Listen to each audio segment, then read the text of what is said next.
Salam, bura Azərbaycandır, Yevlax.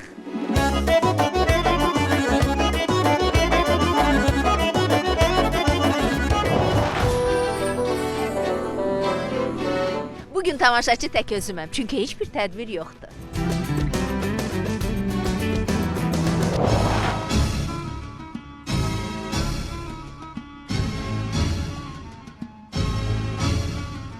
Hər tutdan da saz olmur. Olur, hamının qələmədən saz bağlayım, çinardan saz bağlayım, çalmayacaq. Ay Süleyman dədə, çox qəlizləşdirdin.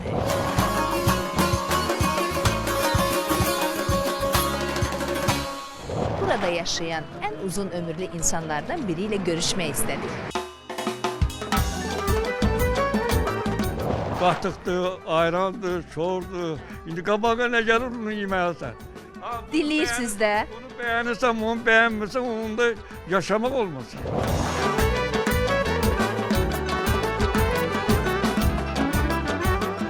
Şövkət dədəni indiyə nə qədər sevirsiniz? Əlbəttə. Azərbaycan hey